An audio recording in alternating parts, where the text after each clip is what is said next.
सभी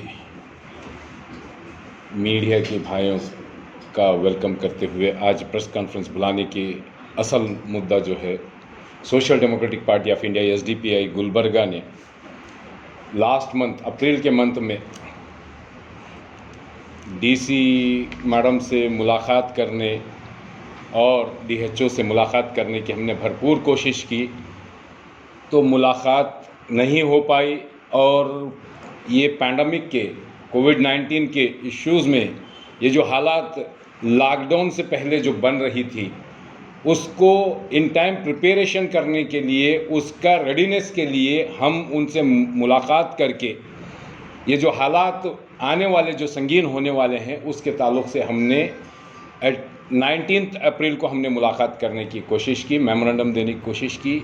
उस वक्त मोहतरमा ने डीसी साहिबा और डीएचओ ने हमसे मुलाकात नहीं की, और ये पब्लिक ग्रीवेंसेस में जो कोविड के इश्यूज़ थे उस पर बात करने, इंटरेक्ट करने के लिए रेडी नहीं थे।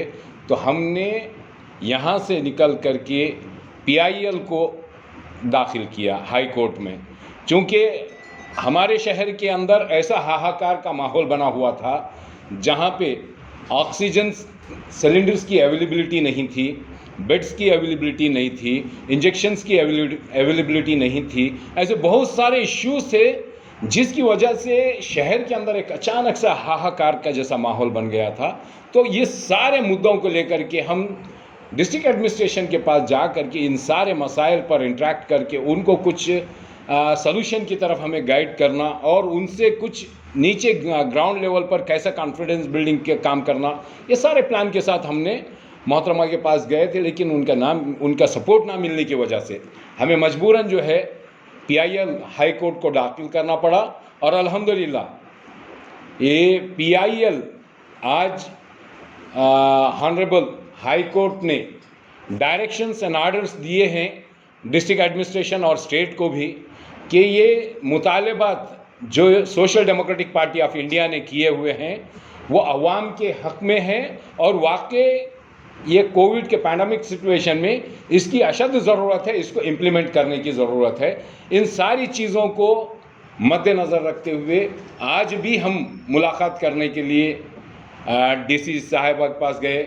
हमें वहाँ पर ये सारा ऑर्डर उनको जो सुप्रीम हाई कोर्ट का जो ऑर्डर्स हैं उसको हमने जमा किए, उनको दिया, सबमिट किया, डीएचओ को सबमिट किया, आरसी साहब के यहाँ सबमिट किया।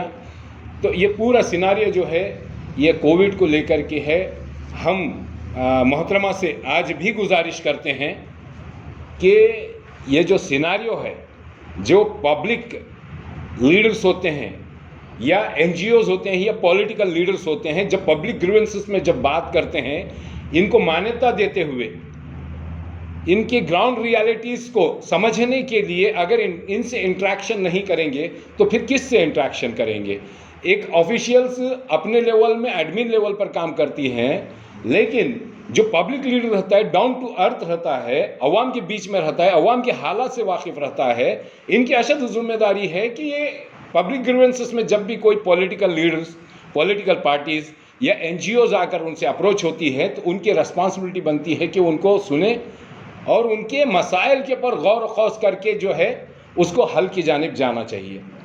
Honourable chief justice of Karnataka Abhay Singh साहब का 12 मई को ऑर्डर आया था गुलबर्गा डीसी को, एडमिनिस्ट्रेशन को डायरेक्शन देते हुए कि social democratic party of India Gulbarga unit की जानिब से जो 18 डिमांड्स रखे गए थे, जो 18 इश्यूज़ के ऊपर तवज्जो दिलाने के लिए जो बात की गई थी, उसको आप देखकर उसको इम्प्लीमेंट करने के लिए डिप्टी कमिश्नर को डायरेक्शंस 12 मई को दिए गया था।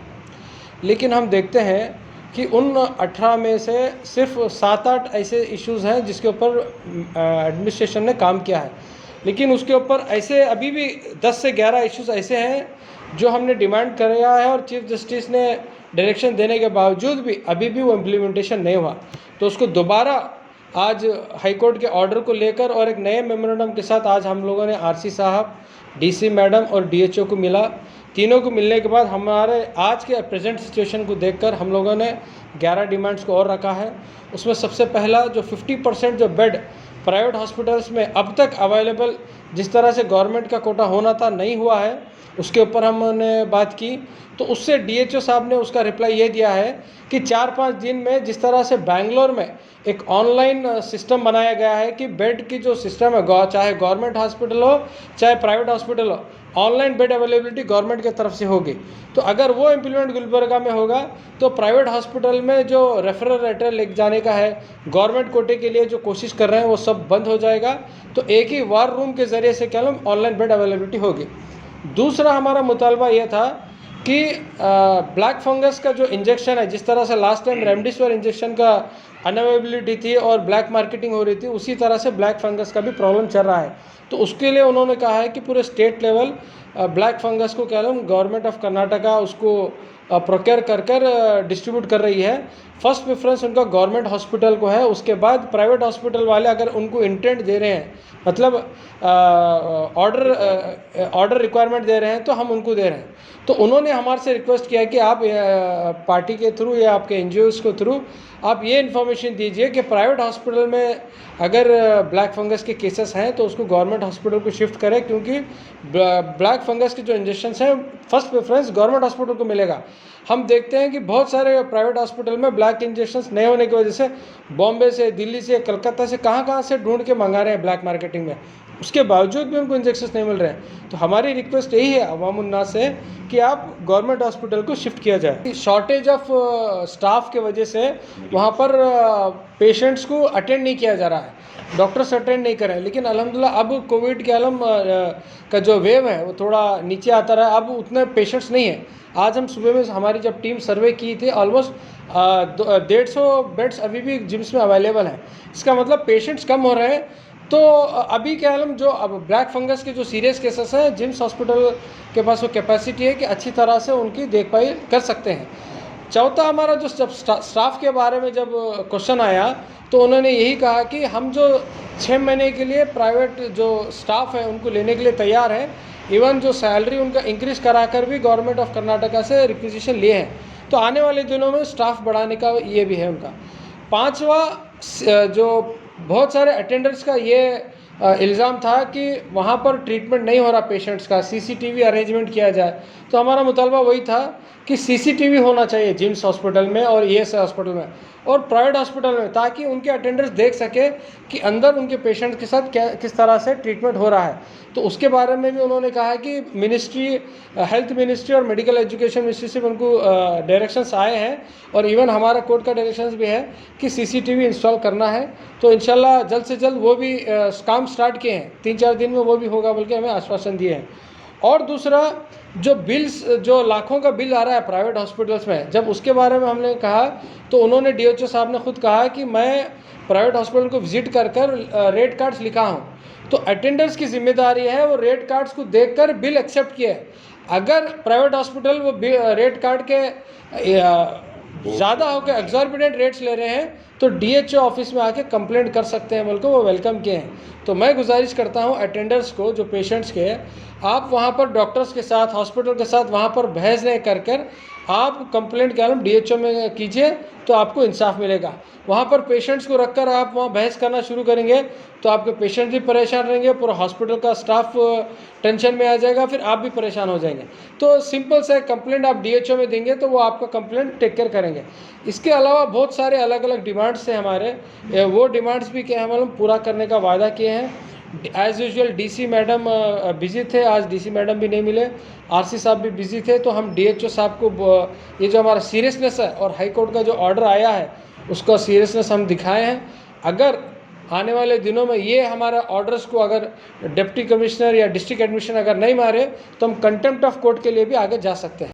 तो लॉकडाउन के बारे में डिस्कस नहीं किया है, सिर्फ थर्ड वेव के लेकर लास्ट वीक एसडीपीए की तरफ से, क्योंकि बहुत सारे वायरोलॉजिस्ट का ये मानना था कि 18 से कम उम्र के बच्चों के ऊपर ज़्यादातर अफेक्ट होने का है। तो हमारा एसडीपीए की तरफ से डिमांड यही था कि जिम्स में और ईएसआई में सेपरेट पीडियाट्रिक वार्ड बनाया जाए, क्योंकि बड़ों के साथ बच्चे नहीं रह सकते। तो सेपरेट अभी से ही उनके लिए प्लान किया जाए और छोटे जो बच्चों के लिए इंक्यूबेटर्स का अभी से ही इंतज़ाम किया जाए और एक सेपरेट सेटअप बच्चों के लिए बनाया एक हमारा ऑलरेडी लास्ट वीक डिमांड दिया गया था, तो उन्होंने कहा कि हम इसके ऊपर काम कर रहे हैं।